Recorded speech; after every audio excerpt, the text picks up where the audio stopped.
Okay guys, so welcome to another video of me, Crazy Skin Dog. That feels a little bit weird saying right now because I've only just finished recording the vlog for the previous round. But we have the afternoon round now. We've got 2 rounds in one day here at Formula Fast, and we swapped back to the traditional layout of Formula Fast here. So I know this one pretty well, raced here quite a few times. Looking forward to it, obviously riding high from this morning, absolutely buzzing still. So going to try and take that momentum into the afternoon session and see how well we can go. If I finish in the top 40% of the grid after the heats in this round, then I will be promoted to SRK 1. So we'll see how that goes. I'm not afraid of that. That's an achievement, if anything. So I'm not going to be disappointed if that happens. It would be nice to compete in SRK 2 and for that title, but it's just better to compete in SRK 1, isn't it? So yeah, 2 heats again for this one, and I'm starting 2nd and 9th in my heats. So really important on the 2nd place start. I'm in heat 2 of the afternoon round, and really important to just maintain that or get 3rd or 4th at least. It's a tough grid. There's, I believe, Lewis Manley coming through from the back, so that's going to be tough. He's an absolute master here, and yeah, just got to keep it together and not make any mistakes. See what we can pull off. And then from 9th place in the 2nd heat, it's just have a go, see what opens up, probably an early pit stop, and see what opportunities arise. Hopefully there's some chaos ahead that we can take advantage of, like we did in round 3 in the previous video. And yeah, looking forward to more fun. It's been really fun this morning, just looking forward to more of that. So yeah, we'll dive in the race and see how it goes, and yeah, we'll catch up after the heat. Okay then guys, so round 4 SRK. Obviously this morning, on this day, we won that our class. We won SRK 2 with a great performance. Yeah, B final appearance. Really proud of that, really pleased with that. That was our first strike towards promotion into SRK 1, and yeah, so another good result, as I said in the intro, in this one, and we'll get ourselves promoted to SRK 1. Starting P2 in this first heat, but there is Chris Ball behind me and Lewis Manley and Russell Endine coming from the back of the grid, so it's going to be hard to maintain that, but I'll take 3rd or 4th I think in this race. The lights go green, away we go. Always lose, you know, half a cart to a cart length, but probably could have done a bit better there, and a little bit slidey going into that section. I'm just trying to get used to this layout again after, obviously this was all hairpins in this morning, so just trying to get used to this more flowing layout again. But yeah, we've maintained P2 for now. Going to stay a little bit defensive now. We're just going to take the racing line and get it quite wrong. I think cart 9, if I remember correctly, the brakes were a bit pinchy, which isn't how I like them, but we'll jump forward a little bit, couple of laps, and Chris Ball is finally going to get us. I say finally, it was only 2 laps, but yeah, Chris gets through. He's going to give us the super secret chop, and we'll give him the super secret chop back of let's just go. No point in us to battling right now. Try and signal to him again. He gives me the yeah, let's go, and I think he got a bit out of line from waving his arm around, but it's all good. We know the plan. We're gonna stick with the plan. I don't mind working together early in the race like that, especially when we've got pit stops to come. And talking of pit stops, here we go, we're going to come in for ours. So plan was don't mess up the pit stops. There we go, green light, away we go. A little bit slow maybe, but it's green. And then 2nd gate, ready, go, and away we go. We pull out steady, and Lewis Manley jumps us there. So steady stop, but happy with it, to be honest. And yeah, we expected Lewis to come through the field, so we're not too disappointed at coming out behind him. Obviously I don't know if he's pitted yet or not, unless you see them as you go past the pits, you have no way of knowing. But yeah, we'll jump forward towards the end here. We can see the front 3, we're P4 currently, so those front 3 are starting to battle, so we're going to get interested in that, see if we can catch up to them and maybe sneak a position off one of them. And as we see, Russell Endine comes out the pits there, and we just about sneak in front of him, and that's vital for our finish position. That's gonna set us into P4 with all the relevant pit stops done now. So this is just a straight sprint to the end of the race. There's only a handful of laps left, so yeah, we're going to hope that those battling ahead let us catch up to them, and we're going to hope we don't lose a position to Russell behind. Now luckily I'm better when I've got someone in front to chase rather than when I'm just flat out defending, so yeah, I'm gonna hopefully hold on, and as we come around the last corner here, we do indeed hold on all the way to the end to take a P4, and with only Josh and I, Lewis Manley and Chris Ball in front of me in that heat, I don't think I could expect any better. Those are three big names in karting in general, not just SRK. Chris is the only SRK regular there, but Josh and I is a fantastic car, and Lewis Manley, he knows this track inside out, so I'm not too disappointed with a P4 in the first heat. Obviously we've got the P9 start coming next, so let's see how we get on in that one. Okay guys, so rolling start for heat 2, starting from P9 in this one. We see unhappy in the front there, but in fairness he shouldn't slow up. We want to be bumper to bumper, see how much space he's lost to the car in front and how much he's strung out because of that. But yeah, so we're going to try and follow Dowden through here. We know Dowden's fast, so the plan is either pit early or try and follow him through if he makes any moves. Obviously we can't pit on lap 1, so that's not an option for us. We see Dowden's going to go for it, so we decide it's worth just seeing what chaos we can get involved in. Can we get around the outside? Nope, we're going to lose out there, and that's going to compromise us through the last corner here. Now we have Tom Seabrook behind as well, and we actually drew kart 19 and 20, which were the two fastest karts of the day, and you see Tom makes a move there. We're not going to fight that too much at this stage. Like I said in the previous race, I like to kind of not lose too much time early on. Even though I've lost a position there, there's still plenty of time, plenty of pit stop action to shake it up.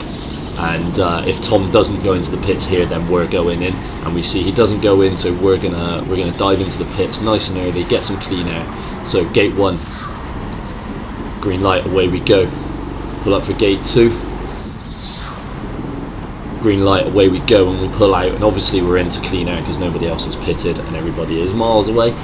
So now it is just heads down and put the laps in. We're going to jump ahead as we keep plugging the laps in for a while, and then we see Tom's pitted, and he's come out just in front of us.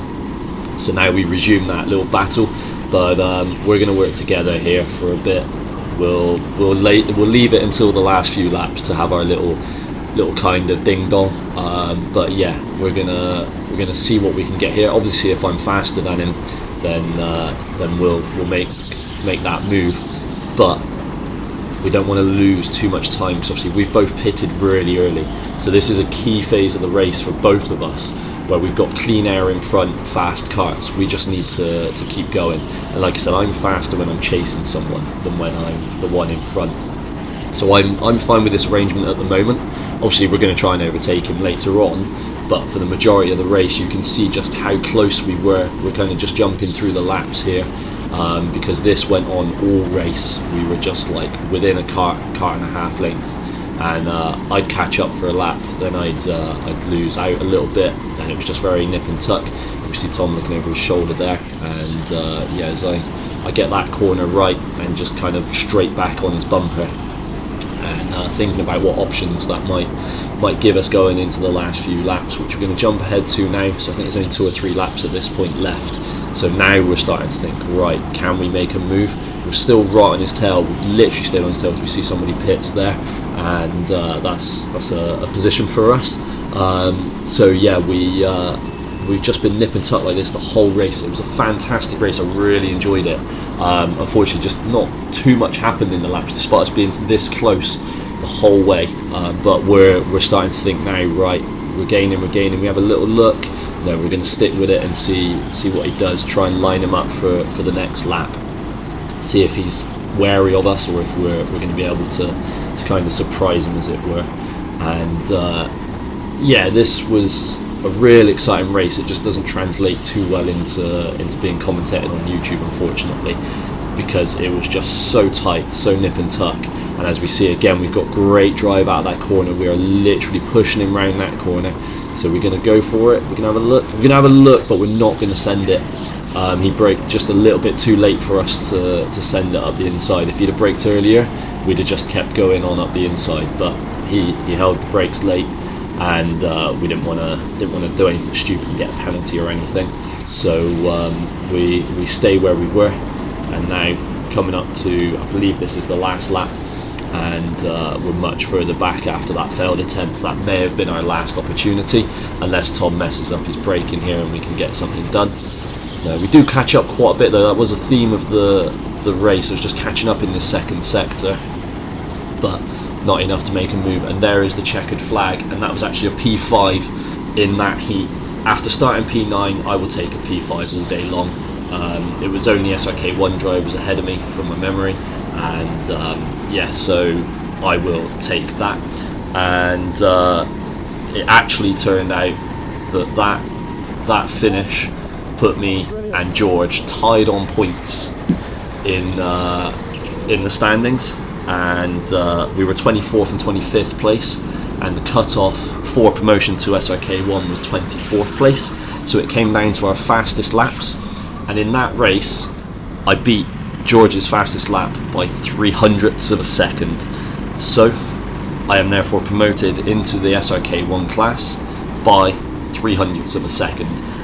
So that does mean my championship dreams for SRK2 are done.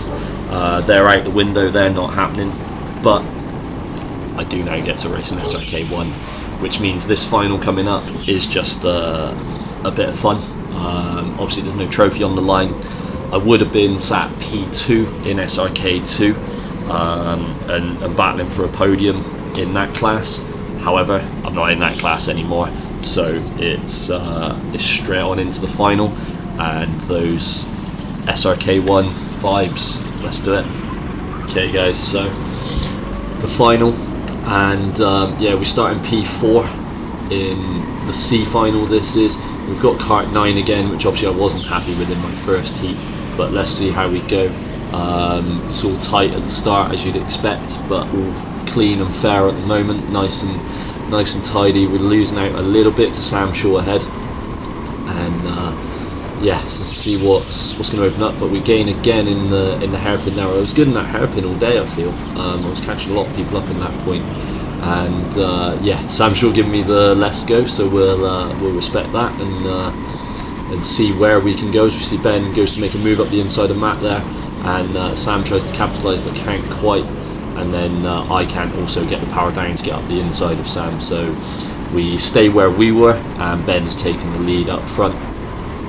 Going to stay on the racing line, and yeah, we're going to jump ahead actually, because that was a boring couple of laps, but you see again I catch up into the guys in front. Sam's decided he's taking the pit stop right now, so yeah, we've now got Matt in front of us, so let's see if we can gain on him and potentially make a move.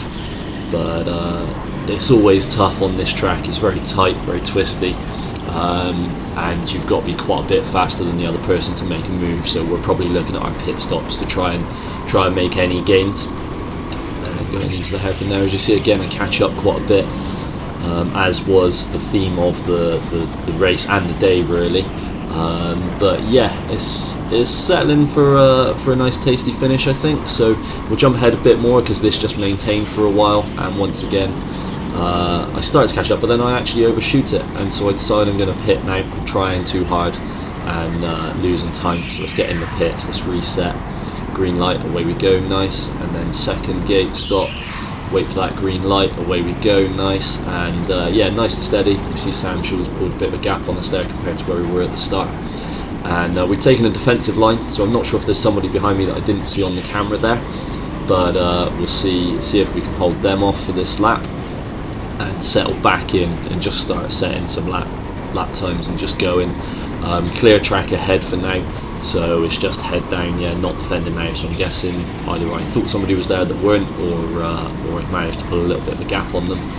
And yeah, this is mostly how this race continued, just lots of open track, lots of yeah, not so good into the hairpin there, as I get a big old slide in the full lock right to avoid a spin. Managed to keep it going around the corner though, but that was just the theme of the rest of this race basically. And as we drop to the last couple of laps, you see somebody's caught up to the back of me, so I take a defensive line, get a nudge mid corner, but managed to stay ahead. And yeah, I think we'll just stick with this through the last few laps and just enjoy the first final in SRK1, and just, yeah, it was a bit of a boring one, to be honest, but I was happy on the day, obviously, because I'd just been promoted to SRK1, so I was bouncing, I was loving it. And yeah, we're going to go defensive again here and keep it under control, go wide a little bit, but obviously it doesn't matter too much there because there's no space up the inside anyway. So yeah, we're just going to maintain that position, and we should be going on to the last lap now. I believe the pit closing board was shown like 2 laps ago, so we should have finished by now, but we keep going, see if we can hold on to it for this final lap and this final circuit around in our celebratory final, where there's no trophy on the line. We got Matt and George just ahead of us there. Those are the first and second in SRK2. So this would have been a P3 had I have not been promoted, but I was promoted, so that doesn't matter. And there we go. That is the end of a fantastic day. Formula Fast put on a fantastic event as always. I can't wait to go back to BRKC 2024 and compete in that. And yeah, great day as always, run by SRK. Diego, Sam and Luke always run a fantastic event, and yeah, it was much better. I had fears before this round that the tightness of the track and the indoor track was going to cause us issues, but actually it was pretty damn good. There was a couple of incidents, but fortunately I managed to avoid those, and I'm happy with that result. So let's jump into those results. Okay guys, so here we see the standings, the top 20, all SRK1, which is not usual actually. There's usually 1 or 2 SRK2s that sneak in there, but this really was an event where the SRK1s showed their skill, and where it's so tight with the times and the pit stops as well, just letting people jump slower drivers without having to overtake them on track. It really did show those speedy guys, as we got Sam Slater's face there. I'm sure Diego will make some joke about Sam Slater's face for you. And then also we have positions 21 to 40, and we'll see there position 25 was me with my nice shiny red SRK1 logo next to my name. So yeah, that's looking good, isn't it? I'm well happy with that. I'm super happy to have been promoted into SRK1. I know I miss out on a 3rd place trophy there and the potential to fight for the championship and all the prizes that involves, but I've been promoted to SRK1. It's got to be better, hasn't it? I've got to be more happy with that, so I am well happy with that. And yeah, it was a decent result. Mid-20s I think has got to be my well, hopefully top 20 I will be able to achieve, but I think mid-20s has to be my aim in the championship. So we will look at those championship standings. So the top 10 there, there's all the usual names involved there, so they're going well early. Good job Seb, being at the top of the standings at this point. And then if we go to 11th to 20th, we see more of the usual names, who are probably wanting to move up into that first picture. And then we have 21st to 30th, and there I am again with my red logo now instead of a green one, sitting in 23rd. So I would be top of SRK2, but I should probably shut up about SRK2 at some point, shouldn't I? Now I am an SRK1 driver. And just on that point, there was a little bit of a bet put my way at lunchtime by George from Team 22 there, Mr. Braun, and one of the guys I usually head to the track with the Team 22 guys, hang out with them as well as everybody else, because I like chatting to you guys. But yeah, so George bet me that if I got promoted I had to get a mullet. Obviously not thinking I would get a second strike in the same day. I was like, yeah, whatever. So it appears I will be getting my haircut once I grow the cojones to go to the barbers and ask them to give me a mullet. And look out on socials for some funny footage related to that, or some funny videos related to that, and be prepared to laugh at me, basically. But that's gonna wrap it up for this one. Oh no, it's not. We got the team championship, so let's look at that, because that is looking quite tasty as well. And we can see there, Swift Cooper B. We are still a B team, just about, despite all three of the others having one strike and me having been promoted to SRK1. We're still allowed to stay as an SRK2 team for now. If any of the other three get a strike and get promoted into SRK1 next round, then the team will get promoted to SRK1, and we will have to work out how we do the B team in that case. But that's a problem for Luke, not for me. But yeah, we are leading that Pro-Am Teams Championship right now, so we will be looking to maintain that through to the end of the season, depending on what happens in regards to the promotion, obviously. So thank you very much for joining me for another video. Keep an eye out for more, and we will see you in the next one.